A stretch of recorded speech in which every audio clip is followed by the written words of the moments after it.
Hey guys, sorry for the crappy camera view that you're seeing from here, but for me to do another behind the scenes video, I really don't have much of a place to put the camera on. I thought it would be cool for you guys to see how I set up for this and where I keep my stuff currently.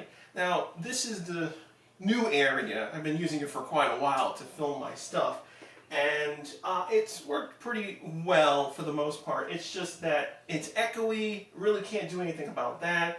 Even though I have all these boxes here, it still doesn't really help. So whenever you see me filming in here, I pretty much have every PR Sentai stuff that I have all right next to me so I can easily grab it. It's easy, but it's so cumbersome because a lot of times the boxes are over here, right behind the lights, and it gives me less room, there's less area to work in. So it's very difficult to set these type of videos up in here. And I was also annoyed when I filmed the first episode of this that this was completely not set. Now normally, you're not supposed to see the green screen. This is used for other stuff, but my wall is crappy in here, so I'd rather you just see the green screen as it's set up. So yeah, so I'm setting up right now to talk about these particular toys, and I usually use just two cameras, one for the close-up, one for me, and I have very little area to work with. So it's very cumbersome. On top of what makes this more harder is that, I have to take out the stuff. So all the stuff has to stay out over here, and I have to make sure not to bump into stuff because this stuff is old. You don't want to ruin the boxes. You want to keep things in good condition. So it's a very annoying process. Plus, I have also, tools and other junk so it just makes it very difficult for me to film in this area. And also, I don't even have a lot of time because I got these new LED lights, which are great, way better than the old lights I were, because I had these really huge softbox lights that were like this big, this high, and they were, for the time, they were good, but I had to plug them in. So these run on batteries, but they only last for like an hour. I mean, the way I structured this particular series is like, what is interesting to talk about that I could fit within like 10 minutes, 15 minutes, and I was like, what can I like easily get out? Because I don't want to like, if I wanted to talk about a specific toy that has a lot of issues, I'd rather do it over time instead of like say, start with a specific series and then just focus on that. I want to keep it more variety, so it goes from different seasons and different things. And I also like to focus on like a very critical issue that I think is common in the toy that either I dealt with or like a lot of times that I've seen people complain about. And I'm like, oh, this will be a good subject to talk about and try to explain it to people who don't know. So let's see, I need to set up my other tripods to do this, and I only have very little room to work with. That's what's annoying about this setup. So let's see, we gotta get this camera I've had for probably 4 years now. The camera that you're seeing through is a recent one because that one actually records in 4K, it's 60 FPS. It's also my streaming camera that you're seeing through as well. Let's see, I never liked this tripod because, yeah, it's perfect because it's small, but it always has this really awkward lean that a lot of times I have to fix because no matter what I do, like, this just sags too much. Okay, this is high. The lighting's good. Tripods always suck in a lot of ways where it's like, oh, it's nearly perfect, but it's off by one, and then you just go insane. Okay, so we are, and another thing that makes it difficult because, I have to do everything, and you know how you have to be mindful of your lighting, cameras, you gotta make sure you hit record. What does it look like? Yeah, it's pretty good. I just have to make sure I stay in view, which is here, roughly here. Yes, roughly here, okay. I still need to organize this. Now, in this particular case, I'm using the King brace as an example. There's actually nothing wrong with this in this case. It's for the Legacy Zeonizer, which I think is the newest item that will be done in this series. So I said, well, okay, we're going to talk about one of the newest items. What can we talk? What are the oldest items I can talk about? So I was like, well, we can go to the Megazord. And I was like, yeah, there's a common problem with the Megazord. Well, there's many common problems with the Megazord that you have to always deal with. So, but I said, let me go to the most common issue that's non-related to like a kid losing an item and stuff, because that's the thing. There's a couple of other things that I could talk about that's with the Megazord, like the tusks, but I was like, I want to specifically just talk about the T-Rex here for now, because there's a lot to go through. Okay, so now we have one more tripod to set up, which is this one. I like this tripod. It's like the only tripod I have that's like smooth movement. It's designed to be smooth movement, but the company, whoever made this, I forgot what company that made this one. From day one, it's just leaked the grease that they use on this head. It's always leaked out. I've cleaned it. I've opened it up. I cleaned it, and the grease still leaks out. It just has a poor seal. All right. Speaking of another annoyances, I had to switch over to this external screen on my main camera because the LCD's ribbon cable broke. Because I had this camera is one of the oldest cameras I'm still using. This one's now 11 years old, and unfortunately, over the years for rotating the camera viewfinder, up all the time, broke it. So unfortunately, this screen the backlight doesn't work. The screen actually still works, but I have to also put it face down because because it's broken. It shorts and it causes the camera to reset. So I noticed that if you leave it down, the camera won't reset. I would have liked to have fixed it, and I actually found like documentation to open it, except all the screws are jammed. I can't get it open on the bottom to attempt to take it apart. So I was going to buy a replacement LCD screen you can do, but I was like, all right, can't do that. What can I do as an option? Get an external screen and just plug it through the HDMI. Solve the problem. Unfortunately, I remember in the first video, I was staring at it all the time when I was supposed to be staring at the stupid lens. That's another thing that you have to remind yourself. You want to talk to the camera, not to the stupid screen. I would have loved to have gotten a lav microphone, but I never did. They're fairly expensive because one thing that they do help with is I can move around and I don't have to set up this stupid tripod pole or microphone pole and this stupid wire for it, which is extremely annoying. Okay, it's got power. What do we got now? Like I said, I'm going to get this tripod pole out here. This is annoying. And I hate tripod poles because they just wear it. Like I had two of these. I bought this one as a replacement from one that I was using for years. And, this part immediately wore out. And I was like, oh, these are crap. And I was hoping this one would have been good. But no, in one day this wore out. This can't stand up on itself. At specific angles because the foam that they use to clamp, it doesn't work. It's extremely annoying. I never liked these. I really would have liked to have gone to a lav mic, but they're expensive because you need to have the lav mic, you have to have the receiver on the camera, plug in there, but then you have to also worry about batteries, and that's annoying. So it's just like, take your poison. I really wish I had like a bigger area to film. And the thing that I really wish I could do is leave everything set up because I'm always filming, but I can't. Because this is a storage area that people walk through all the time. I can't leave my stuff out. It's just in the way and blocking everything. So, if you're ever filming something and you have the ability to have like a space, basement, attic, whatever, try to find a place that has, that you can keep it, set up because for years I've been always dealing with this nonsense. So that doesn't help either when it makes it fall. The microphone's wire helps balance that. I plug it in. This did come with a remote, and I used it for many years, but it stopped working for oh, that's way zoomed in. That ain't helping. Zoom that out.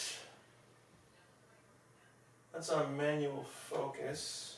Let's switch that to autofocus. This camera, I can always trust the autofocus. Oh, you can see the microphone. I've got to tilt it down to, oh yeah.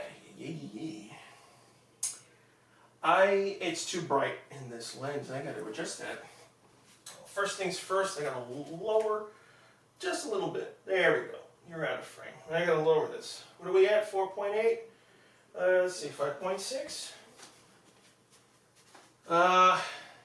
Hopefully this time the microphone will sound a little bit better because now I'm kind of more to the right side versus the left side, because the left side has less boxes. This has more, so maybe it'll be damping, but either way, this microphone is never good with echoing. Most microphones are not. How's the bottom camera look? Alright, I think everything's good. I just need to set this up before I start recording. And where should I put everything? The small stuff in the front, big stuff in the back. Usually that's what it is. Yeah, I'll leave it like that. Ah, yeah. There we go. Oh, it's like the T-Rex tail helps it. Okay, we're not like I said, the King brace is not the fault. It's the legacy Zeonizer. That's the fault. And there were two things I've added to the review. I was not going to be reviewing Bakureno and the rescue morpher, but I was like, oh yeah, there's a thing that I can talk about in these particular ones that are annoying. This one is really a fault that you can't fix, which I hate. I mean, I haven't thought of a way to fix it because I don't think there's a way to find that spray. That's a crappy clap. That's better. Okay, let's see. T-Rex, what do you see? What's in frame here? Oh, you know what's hilarious? You can barely see the T-Rex because my shirt's black and it's black. You can't really see it. Luckily, it has the gold trims and stickers and stuff that you can just barely make it out. But for the most part, you can't see it. All right, let's see. What do we got to go with? What's the order I'm going to do this in? I guess I'll go with the Pyro Rescue 1 because it has it has these issues and suggestions that I can talk about. Same thing. I'll probably go through the Lightspeed.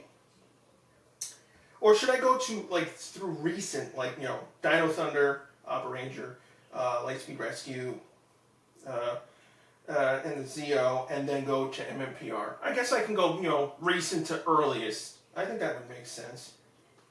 I just realized I have 3 different things from Lightspeed. That was just by coincidence. I wasn't even thinking of that. I was just thinking of what items that would be good to do. A lot of times I'm just sitting here trying to think of my words because in this particular series, most of my other stuff that I do is scripted, but that takes a long time. And I said, you know what? I'm going to start doing things that are not scripted. So a lot of my reviews, when I'm at the computer desk, it's not scripted. It's just, I write my notes, and then I simply just go, and I just edit whatever that's wrong or whatever out later, and then deal with it later. Here, same thing. I'm trying to do it with no script whatsoever. Because, you can script this, of course. Anything you can pretty much script. But, some things like this, I prefer not to script because it just works better. But, you have to think of what you want to say, and that's the hard part. All right, we got another All right, we got another assortment of PR items / Super Center. All right, we got another. Oh yeah, don't look at the lens. Look there, not there. I gotta stop doing that. The reason why it's hard now, in all my other videos, the camera would be exactly eye height for me, so I would always naturally just look at the lens. But the stupid camera video screen is at my eye height. This one's a little bit lower. All right, we're going to be talking about more PR. All right, we're going to be talking about more PR / Super Sentai items that have a lot of issues with them. Let's start off with the Bakureno from Abarenger. Now the issue with this particular toy affects both the US and Japanese toy lines, whether it's Abareno, the Thundersaurus Morpher, the Replicant Zord, the US version of Bakureno, and of course Bakureno. The main issue with this toy specifically is that, hang on, I gotta get into the field of view here. The most common thing that breaks inside, and another thing that I wish I had a lav mic for in this case is because this works fine when I'm talking to the camera from here, but when I'm talking to do this, that doesn't pick me up well. But unfortunately, yeah. Now the most common thing that breaks on this particular the most common thing that breaks on the Triceratops or this version of the Triceratops on the Bakureno toy is the tail. The tail connector for the bottom half of the sword. This one, while these parts are okay, the connector on the rear end unfortunately breaks. It's usually the right side one that commonly breaks. I don't understand why the left side one doesn't break as often, but that's the one that I've seen, whether it's from the US version or the Japanese version. This is the most common. You can do a basic repair. It's fairly simple to open up. You simply just unscrew them, take them, split them apart. It's fairly easy to repair them as long as you have the parts. You simply just unscrew them in half, take out the pin connector, and simply re-glue them back on in your various ways. Unfortunately, I can't repair this one because I don't have... unfortunately, mine is not repaired because I don't have the part. Now, I could get a junk version of the Triceratops from one of the US versions and I could then get the part from there. And that's a good advantage of having the. That's one of the advantages still using the Japanese mold, because you can interchange the parts when you need to if you run into issues like this. Okay, next up, let's see. Now let's talk about the Lightspeed. Now let's talk about the Lightspeed Megazord's Pyro Rescue 1 toy. Now this one mainly affects the US release of the toy, because in the Japanese version this part is actually die cast, so when they switched it over to standard plastic, that's what caused the weakness. That's the dangers of when they alter the toy to save on money, is that an original item. That's the dangers of changing out the parts from the original versions, because in a lot of cases the die-cast parts or any of the other parts, like if they were chromed because they're using different type of plastics, they're made in a specific way to work with that design. And unfortunately, in this case, they made the die-cast parts for the ladder arm hands, so that, hey, this really sticks into you. Really, come on, guys, let go. I should have disconnected them from there. Let me go from here. Are we good? Yeah, we're good on this close-up. In this case, for Pyro Rescue 1, the arm connectors that are for these pieces over here, these things are die-cast parts. But when in the Lightspeed Rescue toy line, these were converted to plastic parts. So now they are much weaker, and unfortunately, these are the common parts that usually break. Now, these are fairly easy to repair. Again, you can simply just reglue them in many different ways. The main reason why these parts break is because the plastic, there's very little plastic over here to grab onto. So the most common points that break are where the screw posts go in. That usually breaks because you put a lot of stress on it, especially if you want to do any of the poses with the ladder arms extending and whatnot. So there's a lot of forces going on into these things, so that's why they commonly break. Okay, let's transform this back.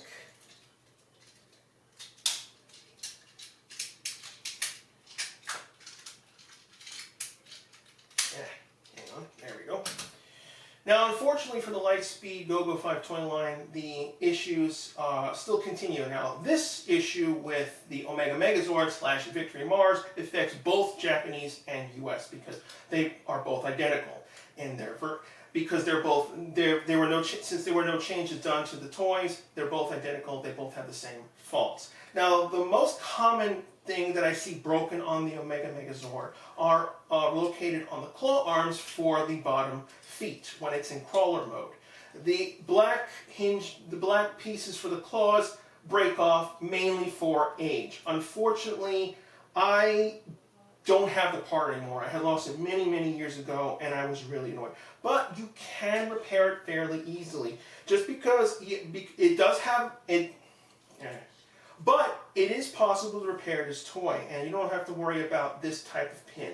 This pin can actually be removed fairly easily. It's not like it's soldered in, like, say, the Lionzord. It's not soldered in like with the Lionzord in the Ninja Storm toy line. This one you can actually pop out if you have a small enough screwdriver and simply bang it out. So it's one of the lucky things that you can do, and then simply re-glue the plastic piece back on.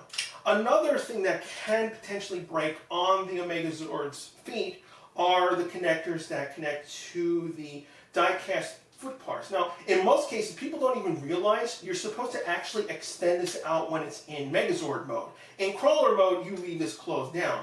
But in Megazord mode, you're supposed to actually extend it out like this. This connector inside tends to break. It's not common, but it is one that I have seen that's broken. The main reason why is because this is a full die-cast part. It's very heavy, and when you have to close and open it, and if you do it a lot of times, it's very stiff when you have to pull it out. So either you'll potentially break it when you're moving it out, or when you're locking it back in, because it's just you need a lot of force to move it back and forth. So I usually try to treat it as loose as possible. But the way the designs for the Omega Megazord is designed, a lot of the connecting points require you to either pull really hard or push in the toy in order to lock them in place. That's the one thing I hated about its design. I thought it was really cool and unique because it has this beetle mode, which I thought was like, I wish more of the PR Super Sentai stuff did that, but unfortunately it causes a lot of connection issues with the way it's designed. Next up is the Rescue Morpher. Now this is more of a warning. Now this fault, unfortunately, this is a design fault exclusive to the, this is a design fault that's exclusive to the American version, because in the Japanese version the toy has an LCD screen, so they don't have this problem at all. The way with the Rescue Morpher changing how it works is that in the toy there's a simple there's a reflective screen that's in the front, and whenever you push, either Morph or call the Rescue Megazord, these lights light underneath. If you notice, on mine, you could see both of them at any time. Basically what they did was they used a simple piece of clear plastic, and they had that spray-on mirror reflective material that's put on front. And when the lights go on, it'll shine through. When I was doing maintenance work on it many years ago, and I was also curious on how it worked, you can take out the screen, but it's very easy to smudge and make that stuff come off. So I highly suggest, if you attempt to either have to repair the toy, or you want to just do some maintenance on it to either repaint it, fix it from its age, be careful with that screen, because once you rub it off, I really don't know if there's any way to get a kind of spray on for that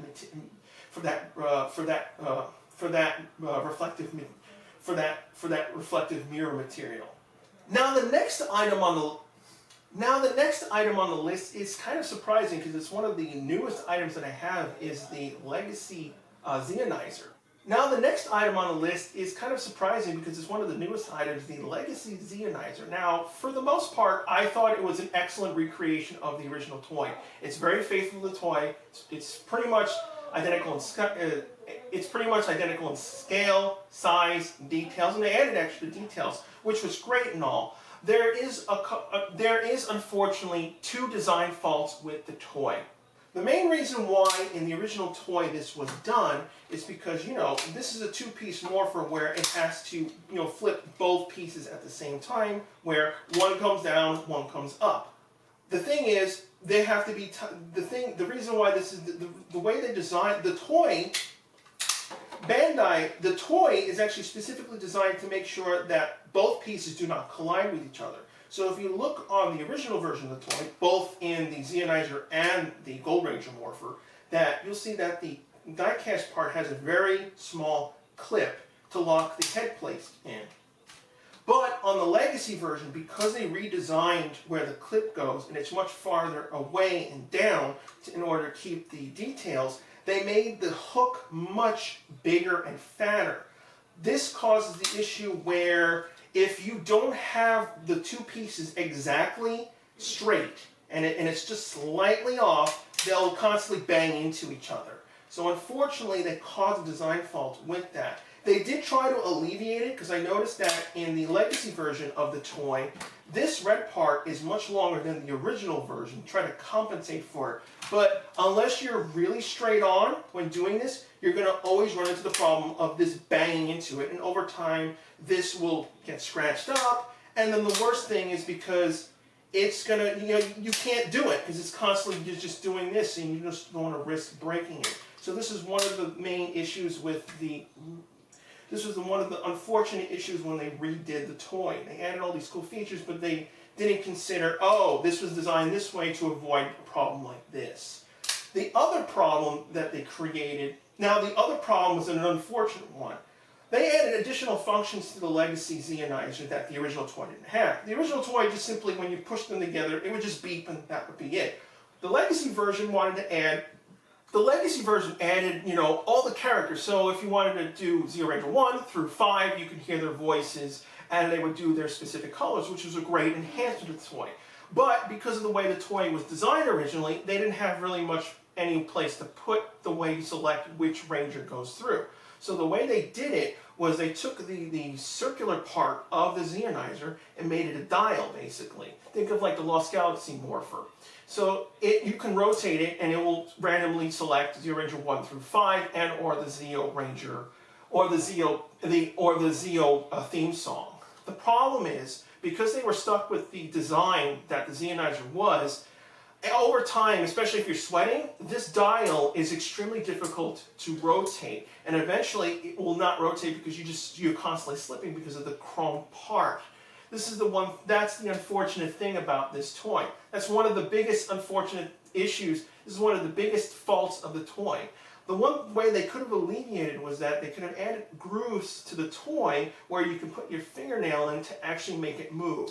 And unfortunately, it just has this constant problem where you rotate it and it just gets jammed.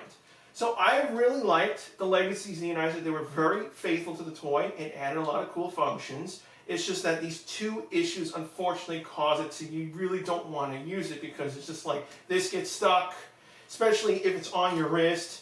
It gets stuck and it's kind of awkward to use, and if you're sweating because of whatever reason, you just run into these problems. And you don't want to scratch, the Zeo crystal on the top of the other part of the Morpher. And for our last item on the table,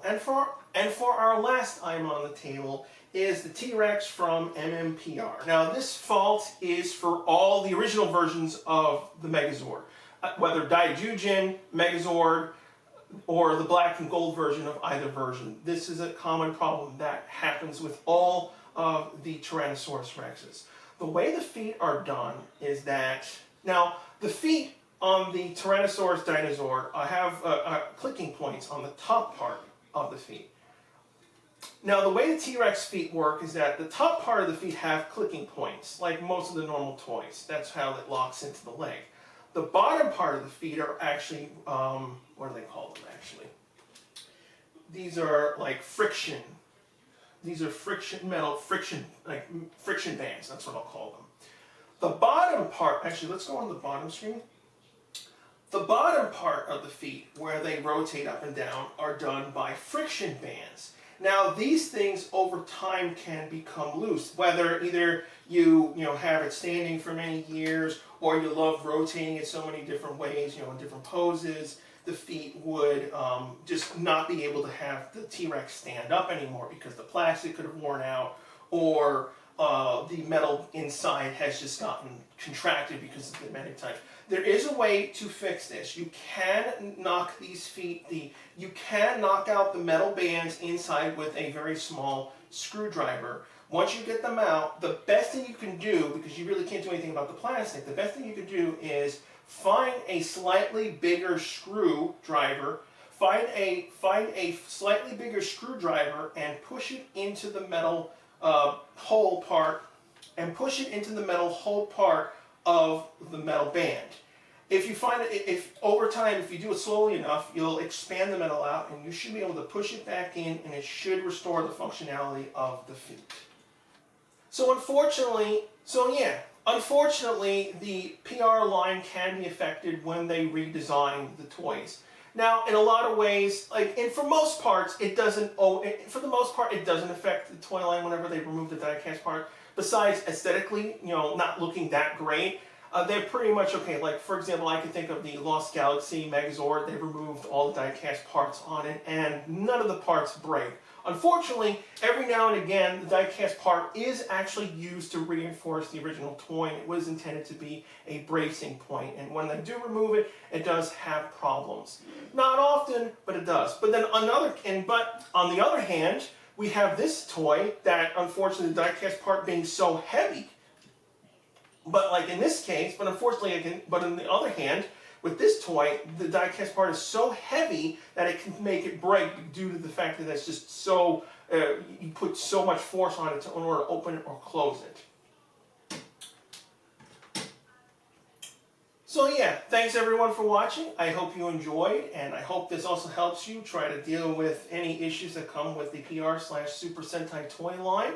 And if you have any So yeah, thanks everyone for watching. If you have other suggestions, thanks everyone for watching. If you have other suggestions of what,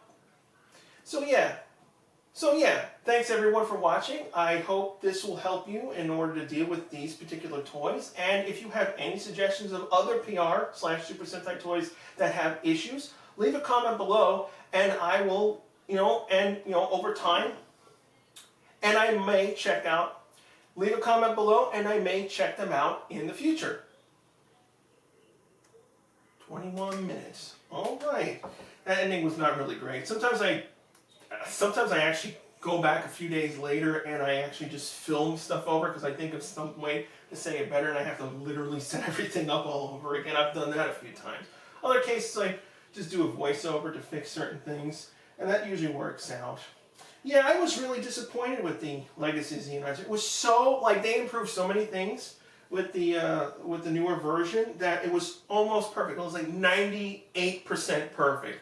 With the 2 design faults, and of course they didn't hire the actors to do the voices, which I still don't get why Bandai never did that.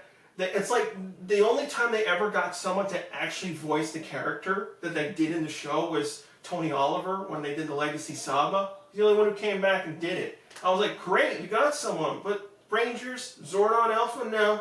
You couldn't be bothered to just simply pay the actors to come back to do these lines for a little bit, or pay to go into the archives and get the audio from them. Anyway, would have been good, but they didn't do that either.